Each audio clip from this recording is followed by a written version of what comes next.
নিজের জীবনে যখন বিপদ আসে আমরা বলি আল্লাহ পরীক্ষা নিচ্ছে, কিন্তু ওই বিপদটা যদি অন্যের জীবনে আসে আমরা বলি পাপের বিচার হচ্ছে।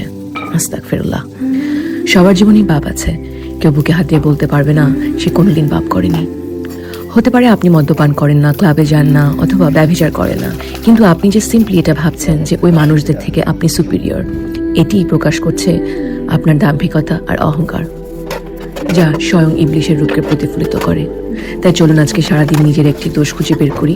কারোর সাথে শেয়ার করা দরকার নেই, শুধু নিজের দোষটিকে সংযম করার চেষ্টা করি। আয়নার সামনে দাঁড়িয়ে নিজেকে একবার জিজ্ঞেস করি কি কি দোষ আছে আমার জীবনে। তখনই বোঝা যাবে কত পাতা শেষ হবে লিখতে লিখতে। আমরা কিন্তু প্রায়শই ভুলে যাই একটি শব্দ যা পারে আসমান থেকে আমাদের রিজিক নিয়ে আসতে, আর তা হচ্ছে আস্তাগফিরুল্লাহ। দৈনন্দিন বিল বাড়ছে, হার্ট এক্সস্টেড হচ্ছে, আমরা কাজ করছি, দোয়া করছি, কিন্তু তারপরেও জীবন কোথাও যেন আটকে আছে। আল্লাহকে মনে মনে বলছি কোথায় কমতি হচ্ছে আমার। একজন নবীজি খুব পাওয়ারফুল বাক্য বলেছিলেন। তিনি বলেন, তোমার প্রভুর কাছে ক্ষমা প্রার্থনা করো, তিনি তোমাদের প্রচুর পরিমাণে বৃষ্টি বর্ষণ করবেন, ধন সম্পদ, সন্তান, নদী আর বাগান দান করবেন। আস্তাগফিরুল্লাহ শুধু পাপ মোচন করে না, বাধার দরজা খুলে রহমত বর্ষণ করে।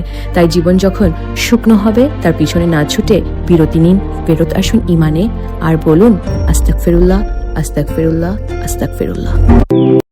অনায়াসেই কারোর সম্পর্কে খারাপ কথা শুধুমাত্র কানে শুনেই বিশ্বাস করে ফেলি, তাকে অপছন্দ করা শুরু করে দেই। জানতেও চাই না জিনিসটা সত্য কিনা। যদি আদৌ সত্যও হয়ে থাকে তারপরেও আমাদের উচিত না কাউকে ঘৃণা করা বা অপছন্দ করা। কারণ আমার আল্লাহ যখন আমার দোষগুলো দেখেও আমাকে অপছন্দ করছে না, তাহলে আমি তার বান্দা হয়ে এমন কি হয়ে গেছি যে তারই আরেক সৃষ্টিকে আমি ঘৃণা করব? আজকে আমার রমজানের তৃতীয় উইশ এটি, আজকে সারা দিনেও যদি আপনি একজন সম্পর্কেও কোনো খারাপ কথা শুনেন বা চোখেও দেখেন কেউ খারাপ কাজ করছে, তাকে ঘৃণা করবেন না। আল্লাহর এই সুন্দর দুনিয়ায় দোষীকে নয় বরং দোষকে অপছন্দ করুন। আমি